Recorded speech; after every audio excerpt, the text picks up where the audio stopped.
got a pattern of being broke.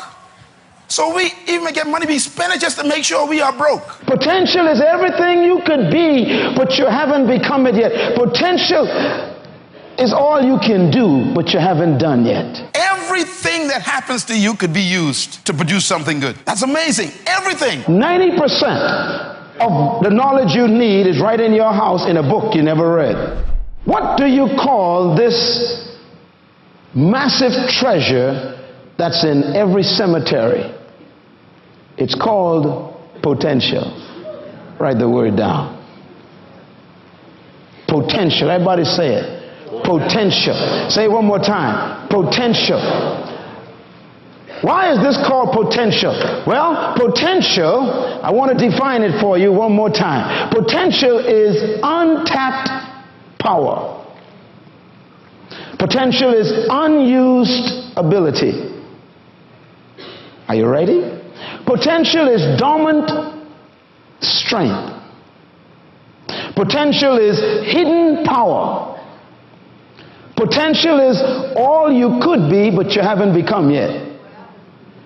Potential is how far you can go in life, but you haven't gone yet. Potential is who you really are, but we haven't seen you yet. Potential is everything you could be, but you haven't become it yet. Potential is all you can do, but you haven't done yet. In essence, potential is never what you've done. Please make a note of that. Potential is never what you've done. It's always what you could do, but you haven't done yet. In essence, whenever you've done something, it's no longer your potential.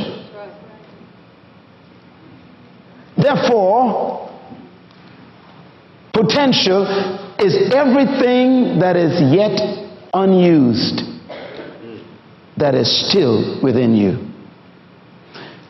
I am convinced that God has buried in every human being, all 5.2 billion of us, treasure that is yet to be tapped.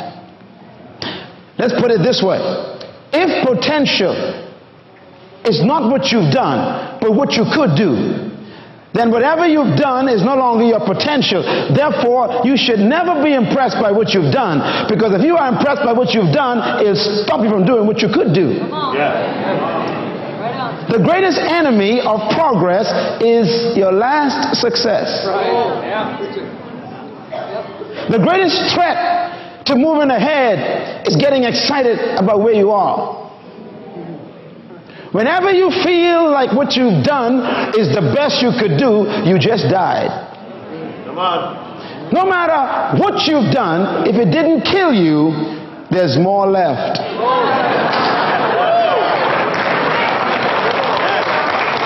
As long as you're breathing, God got something else left inside.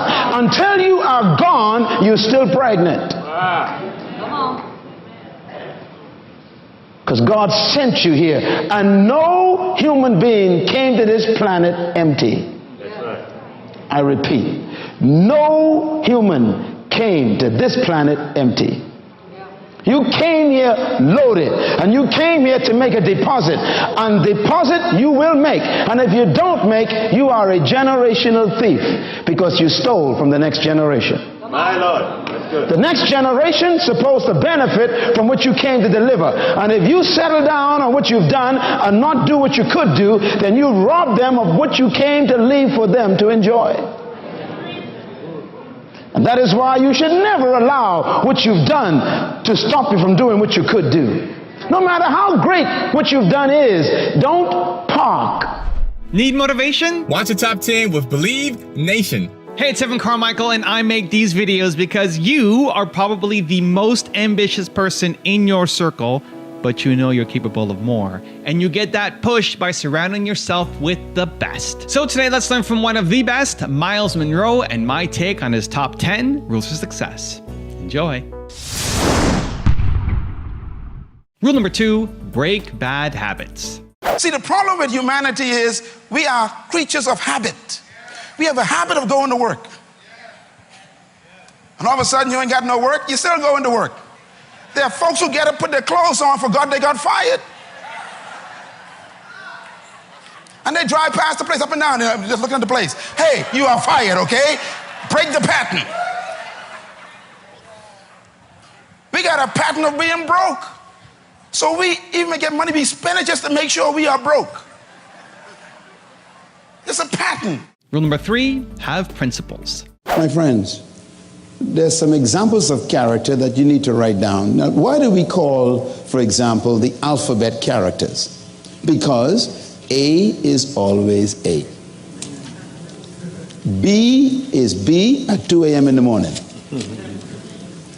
C is still C, whether it's in Africa, Asia, or in the Bronx. It doesn't change. That's why we call them characters. Why do we call numbers characters? Because 1 is always 1, and 2 is always 2. Whether you are using it in the night or the day, it doesn't change. It's character. Why do we call statues characters? Because, like Victoria, no matter what happens around them, they never change. Why do we call principles characters? Because principles are laws. They never change. You know, one of the secrets to my success as a coach of government leaders and business leaders, one of my secrets of being an effective communicator, one of my secrets of being a good teacher is simple. It's not my education. The secret to my success is I only teach principles. That's it. You can never disagree with a principle. You can ignore it. You can hate it. But you can never disagree with it. For example, gravity is a principle. You could fast and pray and speak in tongues, but if you jump off a building, you're going to die. Why? You are violating a principle.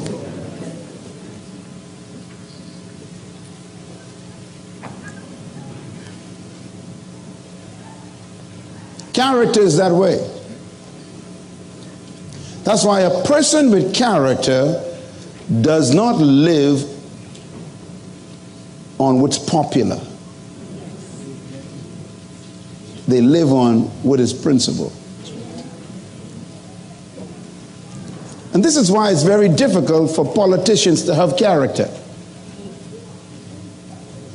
Because politics is based on popularity, which means you will literally sacrifice your principles to protect your popularity, which cancels your character, which means you cannot be trusted.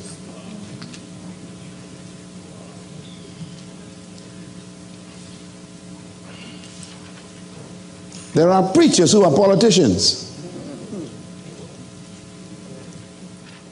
They would sell their principles for a pot of porridge. No character. Character, therefore, is simply that which is unchanging. Write it down. My question is, how often do you change? Who are you? Are you the same person all the time? Are you consistent? Are you predictable?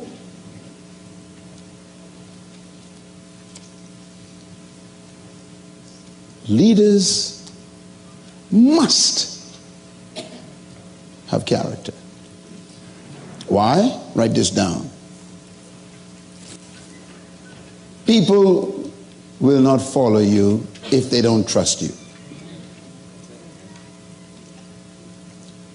So character attracts loyalty. Rule number 4, don't be ignorant. The key to freedom is knowledge. And the key to knowledge is truth. The key to knowledge is truth. And the key to truth is the manufacturer. I repeat, there's a principle. The key to truth is the manufacturer.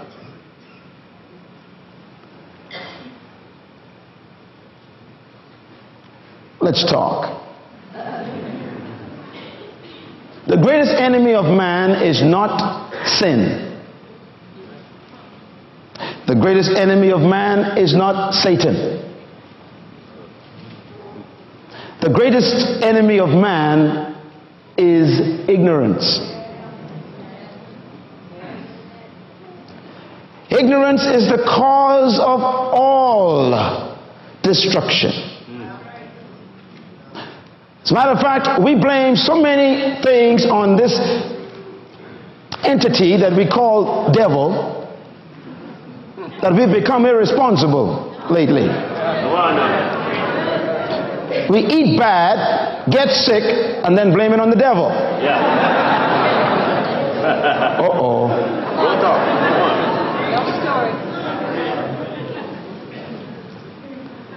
Ignorance is the major enemy of man. God says, my people perish, or they are destroyed because of a lack of knowledge. And because they have rejected knowledge, I must also reject them, and they cannot represent me. And then he goes one step further. He says, and I must also reject their children. Here's the point. If you don't know anything, and you teach your children what you know,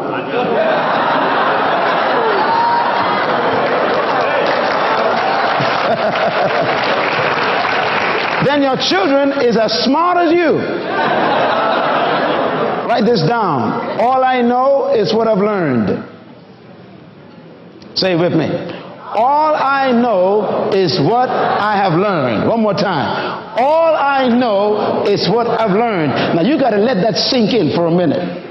No matter how many books you bought, you only know the ones you read. Don't look now if someone's looking at you.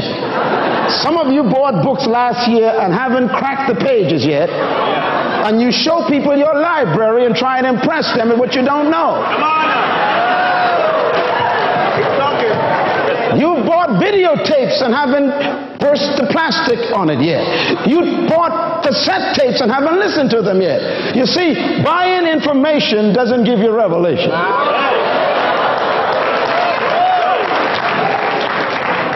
Now here's what God says about that. He says, because you have rejected knowledge, I must reject you. It's impossible to reject something that was not available. Therefore, your ignorance was a decision. 90% of the knowledge you need is right in your house in a book you never read. Also, to make sure you're actually taking action after watching this video, I've designed a special free worksheet just for this video. The worksheet will highlight all of the lessons learned in this video, as well as pull out our 3 favorite learnings and quotes that will inspire you to actually do something. The worksheet will also give you space to write down what your key takeaways are and your specific plan of action to make sure you're getting results. If you want the worksheet designed specifically for this video, absolutely for free, there's a link in the description below. Go click on it and start building the momentum in your life and your business. I'll see you there. Rule number 5, develop in the crisis. There's some things that you can do that are based on the kingdom system that will give you the success and the prosperity that you need in the midst of that crisis. A couple of things about crisis to write down. Number 1, crisis is the incubator of creativity. Most of the time, we're not creative until something bad happens to us. When things fall apart, it makes us think outside the box. Secondly, crisis demands a new way of thinking about old problems. An old problem is you got to pay a mortgage. The problem is the source of income that you used to pay it with has been dried up. But the old problem hasn't gone away. You still got to pay a mortgage. So what you got to do is find a new way to generate income to pay the old problem. So crisis actually forces you to think about new ways to solving old problems. Thirdly, crisis is an opportunity to improve and advance over old ideas. Sometimes the only way for you to move on is for something to happen to push you. And many times we don't grow until we have to. So crisis comes many times to improve us because we've been stuck in a place too long. And number 5, crisis comes also to produce growth, and it also produces a sense of development. It makes you develop new approaches to life. Crisis creates new opportunities. It's amazing when we look at the world today, every progressive invention came out of a problem. And that's because crisis makes you develop and think in new ways. Number 7 is very important. Crisis produces and manifests true leadership ability. No matter how much you would like to claim to be a leader, only crisis proves it. You are not really a leader in good times. Anybody can lead in good times. Leadership is tested and proven when there is a crisis environment. So crisis comes to test to see if you are as mature as you claim to be. Shakespeare said these words, I love it. He says, sweet are the uses of adversity. Say that with me. Sweet are the uses of adversity. That's a deep statement. In other words, he's telling us when things are adverse, when things are in crisis, don't panic, use them. Use them for the positive result. Everything that happens to you could be used to produce something good. That's amazing. Everything. So Shakespeare caught on to something. He realized in his own thinking that adversity can be used to benefit the one under the adversity. The richest man, one of the richest men in America, his name is John Huntsman. John Huntsman is the founder of one of the largest companies in the United States, and they produce about 90% of all the plastics, forks, and spoons that you use in your house or at your parties. This company is this is like the #1 company in the world that produces plastic plates and plastic cups. This is the company here. It's owned by this man. His company fell into debt, and his company actually collapsed some years ago. And he went into a crisis mode, and he went to the bank. The bank said they ain't loaning no more money, and his company went into bankruptcy. He went home and told his wife, I quit. I'm never going to start this company again. I'm going to go find me a job. It's over. His wife said to him, honey, you told me that this idea was given to you by God and that you going to build this and make it successful. That's why I married you. I believe you. Now, if you're going to do this, go back and start again. He said his wife made him go back and ask another bank. He left the old bank. And he showed the bank the truth. He said, here's what I did in the last 15 years. Here's what happened. And I could start again. I know how to build a business. Will you trust me? And the bank says, I'll take a chance on you. He had no credibility, no assets, just a record that he built a company. The bank took a chance on him. And he began to start the company again. Today, the company is worth over $14 billion. He ran for the president of the United States during the time of Obama. If you remember this man's name, he's one of the candidates for the president of the United States. Billionaire. Here's what he said as a result of his crisis. I quote, if there is a silver lining to bad times, it is this: when facing severe challenges, your mind is normally at its sharpest. End quote. Now look at the statements in that statement. He said, when you are under the biggest pressure, that is when your mind is normally at its sharpest. Because your mind is having to think of things it never thought of before. Rule number 6, embrace change. Change is one thing that is permanent in life, and yet people are afraid of it. The only thing you can guarantee in life is change. There's nothing as permanent or sure as change. Change is actually inevitable. So if change is a constant, the key to life then is to learn how to manage and benefit from change. Change is beautiful. For example, I say this often, that there can be no improvement without change. And yet, not all change is improvement. For example, if you used to weigh 110 pounds and now you weigh 170, that was a change. But it's not an improvement. It can actually be a threat to your health. But if you want to improve, you have to change. And God is a God of change, even though God never changes. Because everything God does is always temporary. He never does the same thing twice. No miracle in the Bible was ever repeated. God never healed anyone the same way twice. God is too creative to remain a constant. God is permanent, but he never does anything the same way twice. So you got to get used to change. And change is the most beautiful thing in the world, because change means that you are never going to be bored in life when you keep company with God. And do you know that we hate change because change threatens our security. And our security is what traps us.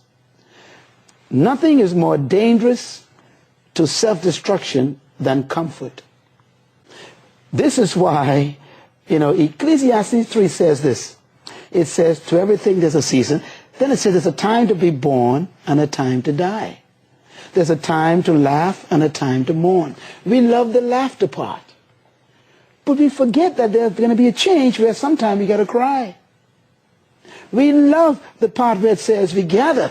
But what about the part where it says we scatter? Change comes into your life to remind you that nothing is permanent. You got to learn, therefore, to live life very loosely. Don't hold on to anything too tight. That's why God has the principle of change in life. The danger of comfort and security is it traps you from development and growth.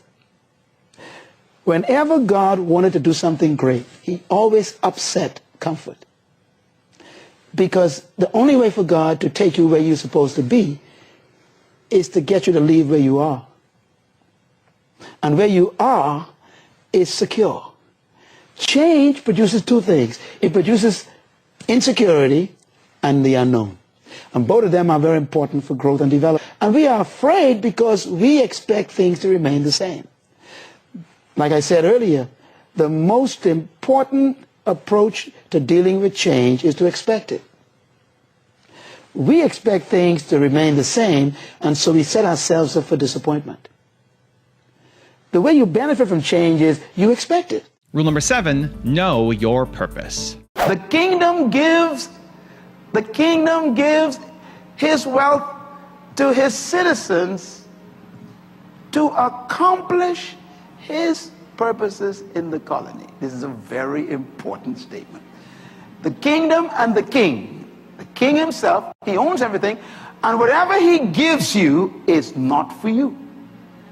It's for his purposes in the colony. This is important because the moment you think what you receive is yours, then you lock it up. You stop it with you. You hold on to it. And that is anti-kingdom.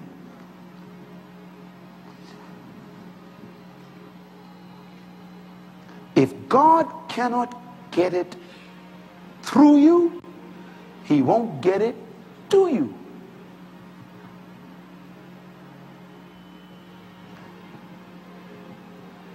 Anything God gives you is to accomplish his purpose in the colony. I remember the scripture that explodes in my mind at the moment. Deuteronomy chapter 7 and chapter 8 are important chapters to read. It's when the Lord brought them out of Egypt. He began to tell them how they must think, their attitudes. And then he said to them, he said, I am your God. And it is I who will give you the power to get wealth. Now that word power there means ability or skill. I will give you the ability, the power, the skill to get wealth. And the sentence ends like this: so that I might accomplish my covenant that I made with Abraham. In other words, I'm going to make you wealthy to fulfill my covenant in the earth. So anytime the king gives you resources, remember, your first question should be, what's it for? Not who it's for. What's it for? Rule number 8, always be a student. When a crisis comes, your experience becomes useless. This is why the most silent voices today are the economists. They are saying nothing right now. For the last 5 years, the economists have said nothing. They've made no recommendations. You know why? Every principle they ever taught them in school has been canceled. The economy that is now existing never existed before. They never saw a country become bankrupt. They never saw a failed government before. What do you do when nothing you learned is working? A crisis comes to cancel that. And this is why I think, I've been taught, like many of you, my parents were so nice. They said, children, go to school, get an education. And then they would say, experience is the best teacher. Well, that's not always true. Experience could be your worst enemy. Because if you got experience in doing something a certain way and the environment changed, your experience becomes your enemy. Well, I never had to do this certain job before. Yeah, but you broke now. You better learn to do it. Well, I got a lot of experience in banking. Yeah, but ain't no bank hiring right now. You got to go work in the hotel. I got a lot of experience in hotel. Yeah, but hotels ain't hiring. You better go learn to be a gardener. Come on, don't look at me that way. See, your experience is destroyed by crisis. Sometimes we become so hooked on our experience, we wait until we find something that can use our experience, and nothing wants your experience. You have to almost retool yourself sometimes. You got to relearn things. You got to learn new skills. Why? Because life has a way of shaking things loose. There are people right now who are so proud they are starving. I can't get that job. That's below me. Oh, yeah? You better get that job. Take that job that's available. We're going to soon bury you below the ground if you don't get your act together and put your pride in your pocket. If a job opens up, tell them, I'm going to take it for a season. Rule number 9, do better. Success is not what you've done compared to what other people have done. Sometimes we think success is a competition. Competition is a sign of insecurity. Successful people have no competition. If you study them, they're not interested in what you're doing at all. They're too committed to what they're doing. Successful people don't compare themselves to anyone. That leads to point number 2. Success is defined as what you've done compared to what you were created to do. In other words, success and failure is determined by how much you fall short of what the manufacturer designed you to perform. In other words, success is competition with yourself. Let me put it another way. If you knew that you could have done better, you are a failure.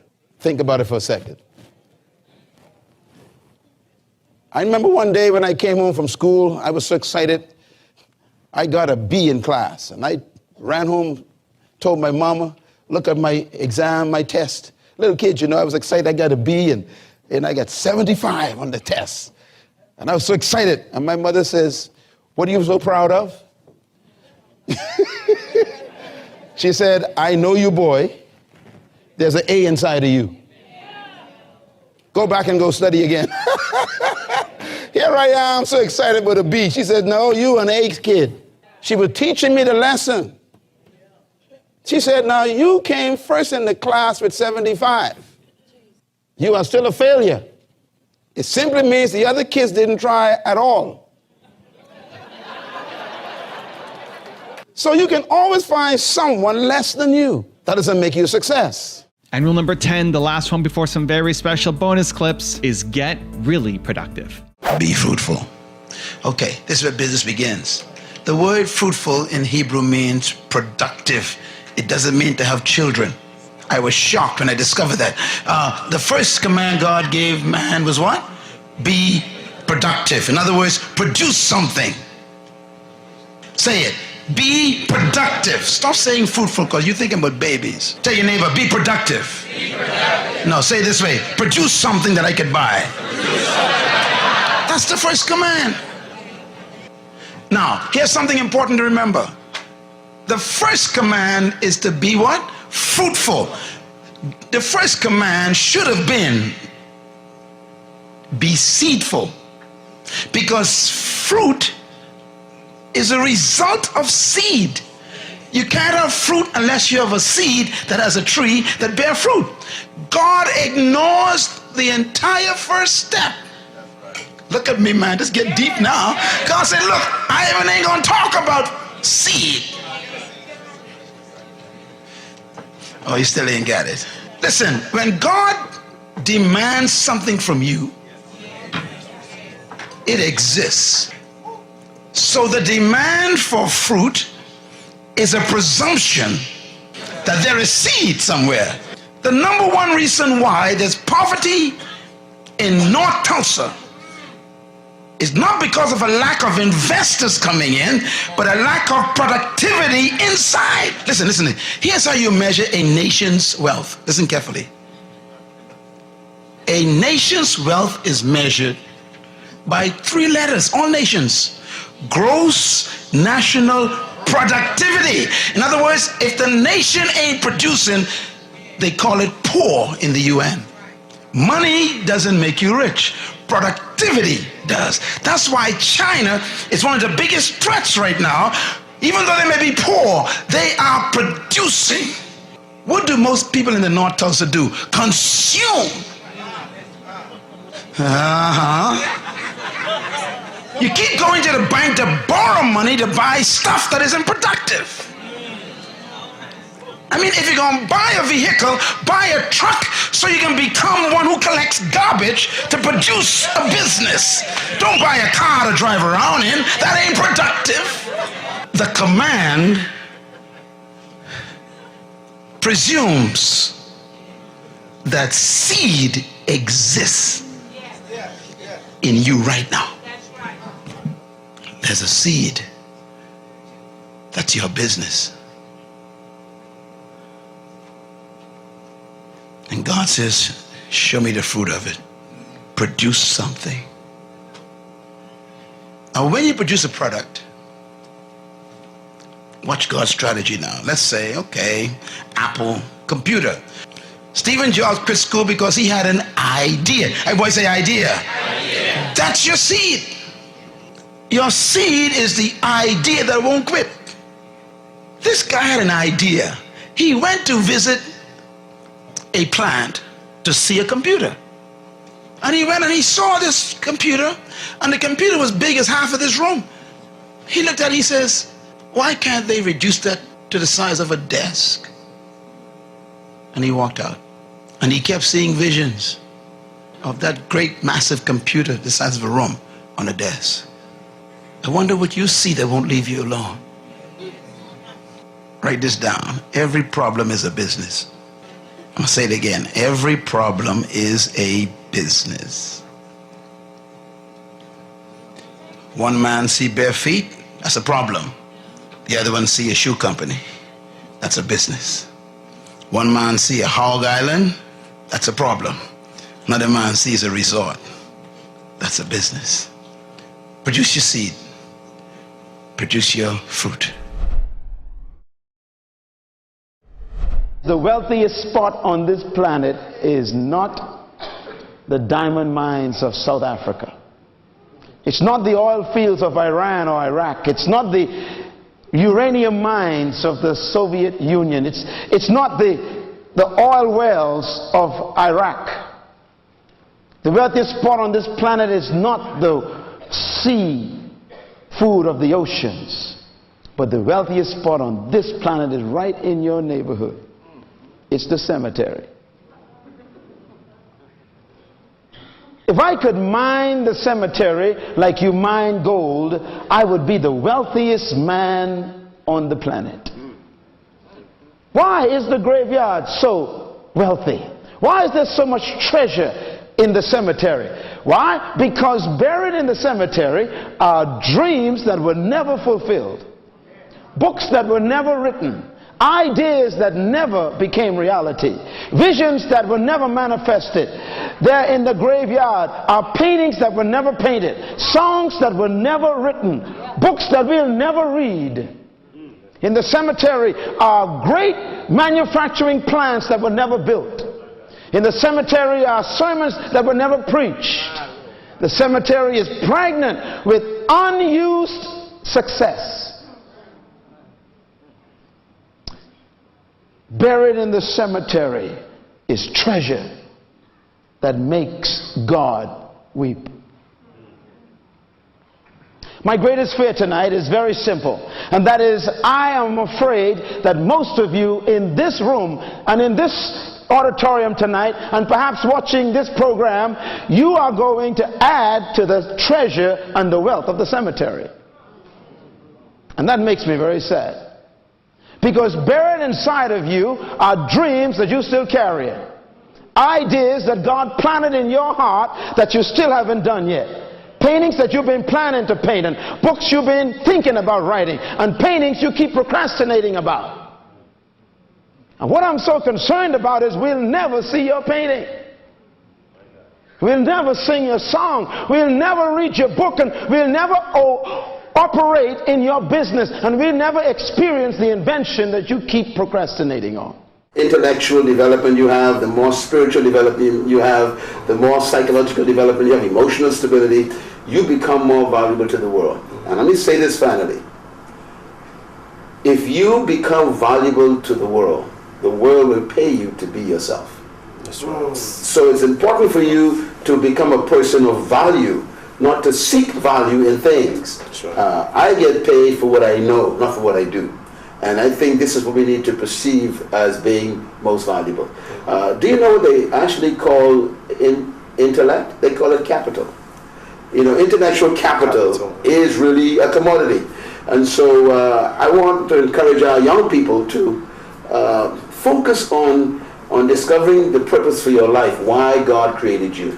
And then discover your gifts, and then refine them, develop them, practice them, and then even begin to serve them freely to your community. Develop yourself, and in a short time you'll discover that people will pursue you, because when you develop your fruit and you maximize your fruit of your gift in life, just like a tree, trees never bring their fruit to you. That's right. They just simply manifest them. You are attracted to the tree. So when you develop your gifts and refine your gifts, you don't need to look for followers. They'll find you. That's right. After all, leadership is not about finding followers. It's about followers being attracted to what you have. And this is true commodity. I tell our young people, I say to you right now, stop looking for employment. Why don't you position yourself differently and look for deployment? To be employed means that somebody else is benefiting from your energy. To deploy yourself means that you are using your own energy to be productive. So instead of waiting for someone to give you a job, create your own work. That's why I tell people there's a difference between your work and your job. Your job is what they train you to do. Your work is what you were born to do. Your job is your skill, which they can fire you from at any time. But your work is your gift. No one can take that from you. Your job is where you get compensation for activity. Your work is where you get fulfillment because you love it so much. Your job you can retire from. Your work, you can never retire from your work because your work is you.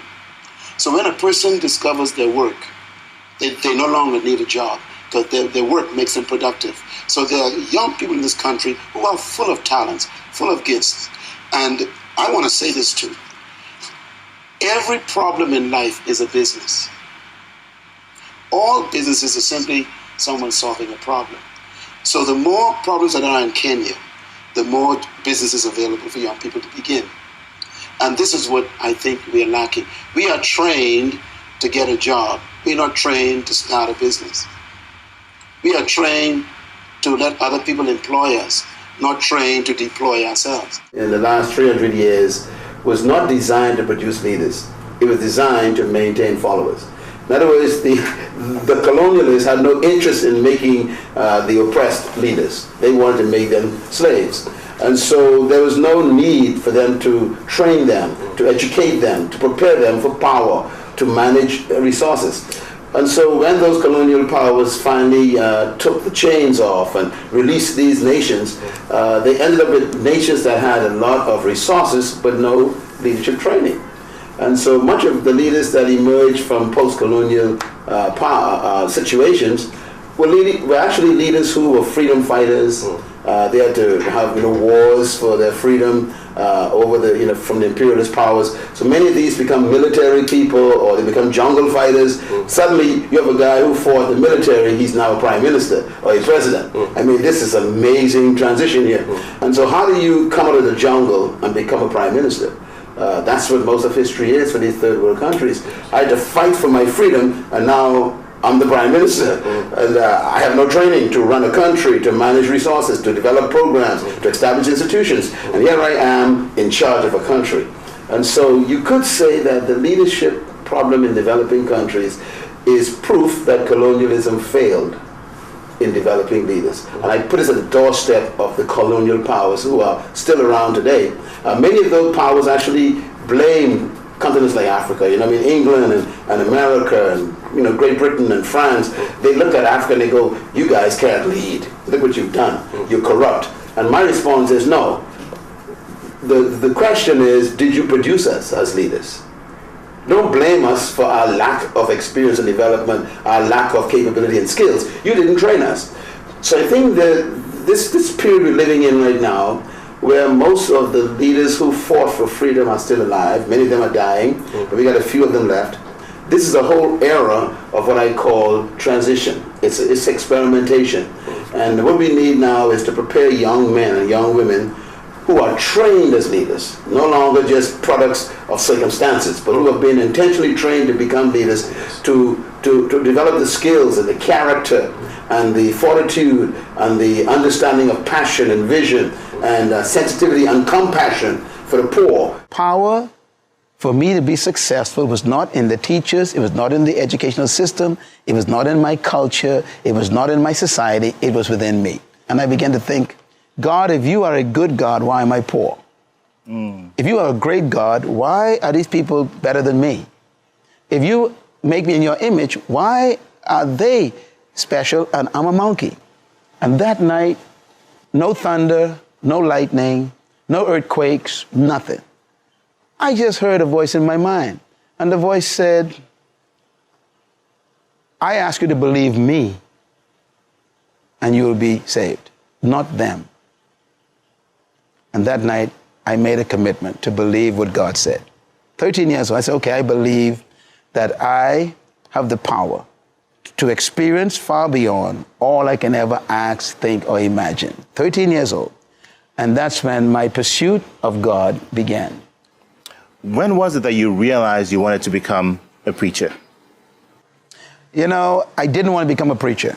Matter of fact, today I still don't consider myself a preacher. I think it drove me to have a passion to help everybody who's been oppressed. My passion is to make sure that no one should live under what I experienced. I never desired to be a minister. I desired to help people. My definition of leadership is very simple yet complicated. I believe that leadership is the capacity to influence others through inspiration, not manipulation. And that inspiration comes from a passion which is motivated by a sense of vision and a sense of purpose. So leadership is first personal, then it's corporate. Leadership is not something you pursue, it's something you discover. Leaders are born when a human discovers something more important than their personal ambition. Leadership is You don't pursue it? Leadership You is discover. no. True leaders do not seek followers. Leaders actually are pursuing a passion toward a purpose that gives them a sense of destiny. Yeah. For example, one of the greatest leaders of example that I use is Nelson Mandela, one of your great presidents. He never sought followers. Think about it. He discovered a purpose that was more important than his private preservation, his private ambition. He pursued that purpose privately. It attracted people. So leaders don't seek followers. Followers are attracted to leaders. Leaders are more concerned about discovering a purpose to improve the life of humanity that's more important than their personal ambition. So they sacrifice themselves to accomplish something for the greater good. Yeah. We find that very rare lately. Most people we call leaders are simply professional manipulators, and they actually are more concerned with their own promotion than promoting the people. As you look back over your life, if there's just one thing that you could do differently, what would it be? That's always a tough question. I get that question asked a lot. I'm not sure, because everything that happened in my life produced me. Even the negatives, even the things that I might have failed in, the things I've made mistakes with, they were fantastic classrooms for me. And I believe the best thing in life to do is not to regret and try to change what happened, but to interpret it properly, maximize it, and use it to serve other people. And that's what I want to do with my past. I want to focus on discovering and releasing, how to release your hidden greatness. Every human being in this room and those watching by the internet, you have inside of you, I have no doubt about it, greatness. But most people will die with their greatness on the inside. And this is why we have this conference. Because we don't want you to be one of those persons who die with their greatness. Let me say a few comments about greatness. Every human desires two things in life. I want you to write them down. Two things every human wants. 6 billion of us, and now 7 billion since last April on this planet, want two things. And everything you do is motivated by these two things. One, we want power. Every young person, every old person wants power. We got to talk about what power is. And the second thing we want is greatness. We don't talk about these too much, but every human being wants power and they want greatness. This is why we are motivated to wear certain clothing. We call them power clothing. This is why we try to join a gang, because being in a gang of people gives you power to threaten other people.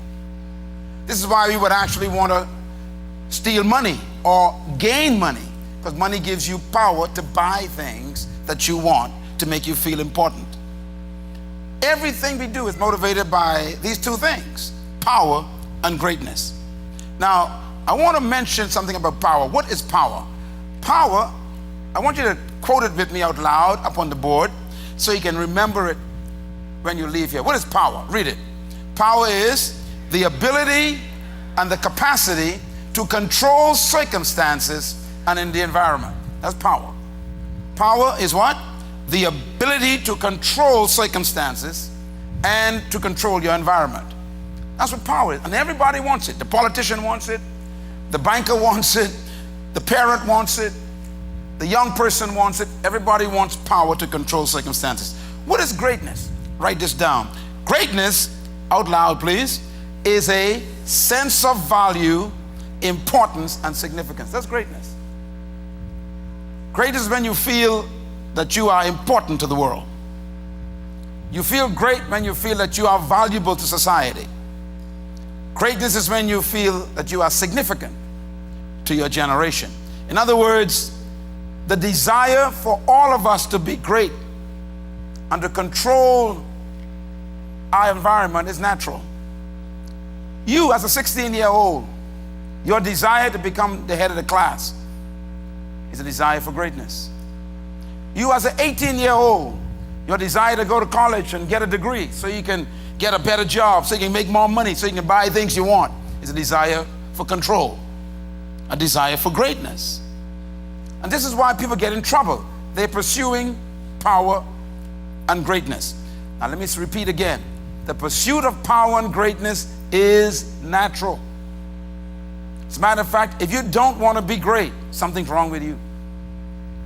If you have no desire to be powerful, something's wrong with you. Every person here desires these things. I put it this way: God is not against your desire for greatness. He's not against your desire for power, because God created you to be great. Potential is who you are, but no one knows it yet. Potential is who you could become, but you haven't become it yet. Potential is how far you can go, but you haven't gone yet. In other words, potential is never what you've done. Because once you've done something, it ceases to be your potential. Potential, therefore, has to do with what you haven't done yet, that you can still yet do. And that's why I am after you. I came after you because I'm bored with what you've done. I'm bored. You get a PhD, so what? It's over. What's left? That's right. Potential, therefore, is not about what you've achieved. It's what you haven't achieved yet that you could achieve. And this is why I say this, that the enemy of your potential, write it down, is your last success. The greatest enemy of your potential is your success. Because when you become successful at something, it tempts you to stop.